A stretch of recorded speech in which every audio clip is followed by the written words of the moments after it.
Incredible welcome you've shown us. It's been an unbelievable stay. He's a very special man.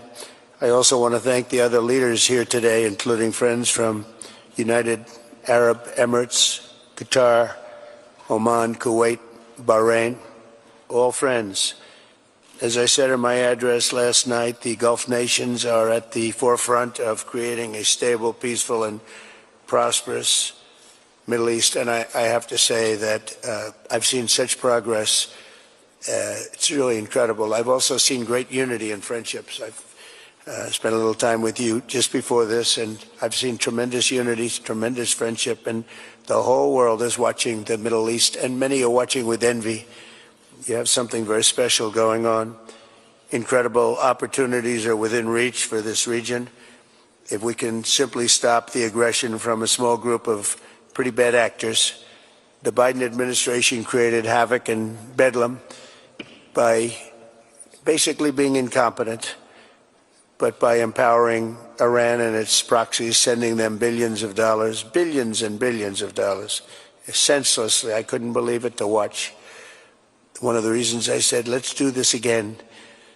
But what they did was so bad while turning his back on the Gulf allies. Those days are over. Everybody at this table knows where my loyalties lie, always have. They'll never waver, never. And we'll stand with our friends and partners, and we'll confront the aggression that threatens us all. I want to make a deal with Iran. I want to do something if it's possible.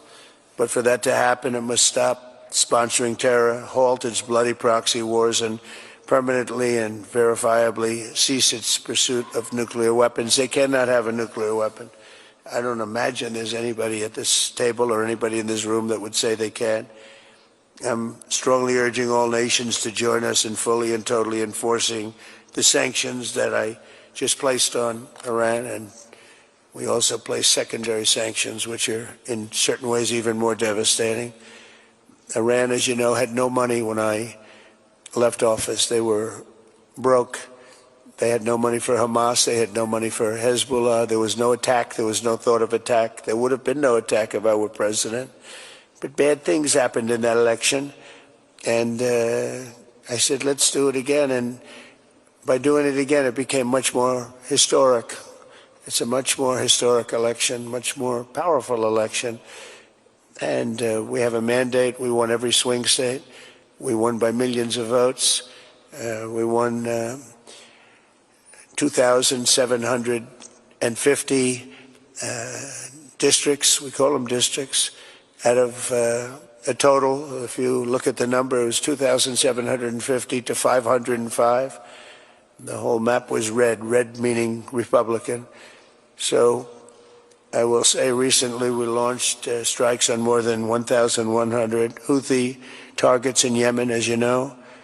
And last week they agreed to stop. They don't want to be targeting our commercial ships anymore. And they said, that's enough, that's enough. We did about 52 days, 52 nights. It didn't end.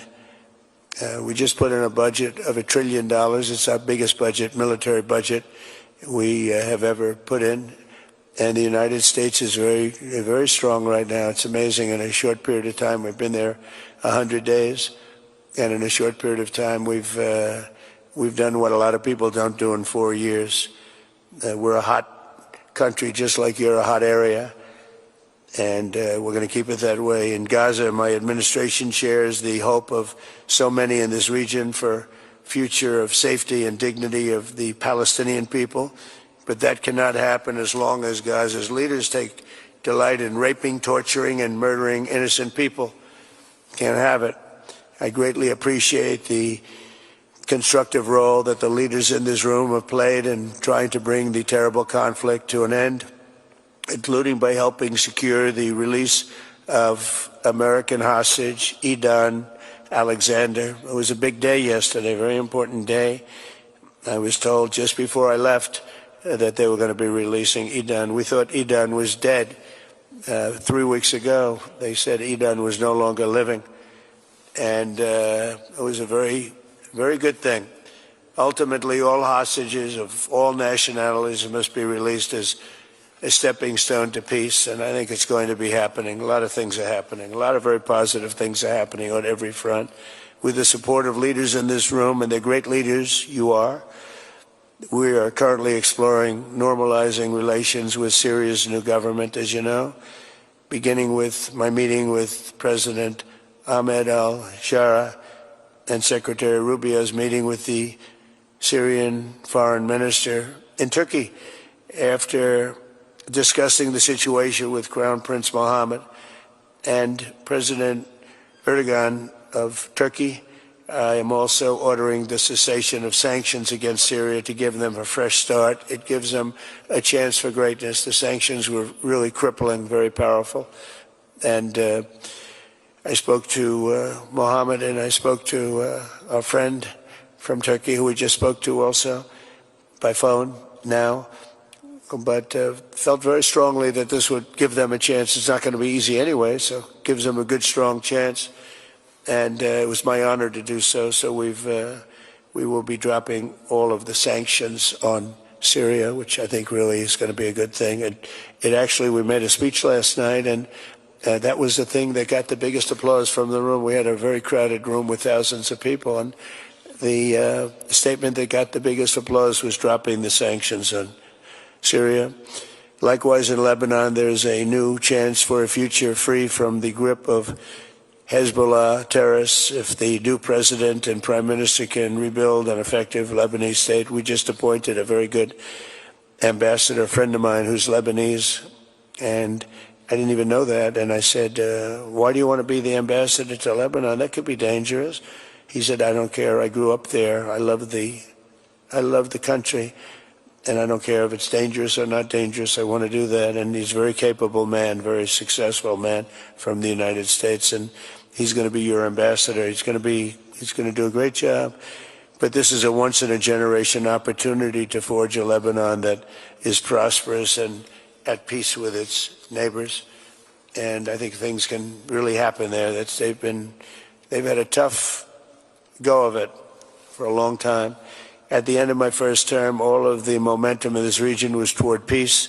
I especially want to thank and congratulate the United Arab Emirates and Bahrain for their vision and courage in signing the historic Abraham Accords. It was something, it's a very big thing. I believe we would have had it filled out had the election been called fairly, which it wasn't. It was a rigged election. I hope that in the near future we can continue that progress. We have a mandate from the American people, the likes of which people haven't seen for 129 years. They say it was the most consequential election in America in 129 years. So that sounds like a long time, so we'll take that.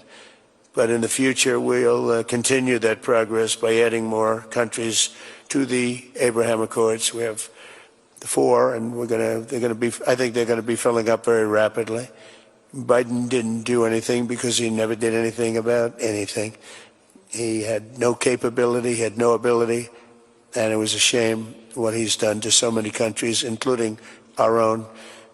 We had an interesting fact. About a year ago, there was a story that we're having a hard time getting enlistments into the military, and it was at the lowest level almost ever.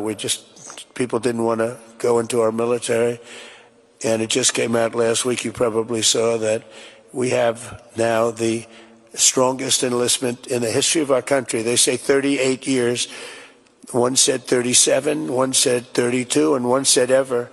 So we just had the strongest enlistment in the history of the United States of America. So think of it. In 1 year, we went from they can't get people to enlist to we have the strongest enlistment, and that includes the police departments too.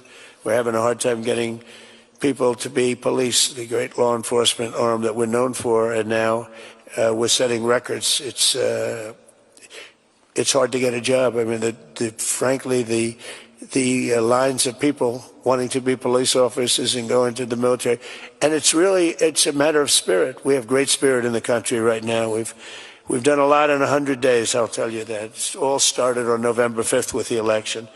But a stable and peaceful Middle East will be a successful and prosperous Middle East, and that's what you've done, and that's what you're doing. And You know, it's amazing because when I was here last, it was fine. It was doing good. And then I see the things that you're doing here and in your countries. It's just an incredible what you're doing. Is the whole world is talking about it. The whole world is watching us. Look at all the news over there, the fake news. Look at them. The whole world is talking about what you're doing, and you're the envy of the world. Together, we're in this room, and we're going to forge a Middle East that will be a thriving commercial, diplomatic, and cultural crossroads at the geographic center of the world. That's what it is. It's the center of the world. I look forward to working with you, and I want to thank Mohammed. I want to thank you, Crown Prince. We have a special relationship. We have long had a special relationship, but it was an honor to spend a couple of days with you, and I'll see you again soon, and I'll see you a lot. Thank you all very much. Thank you.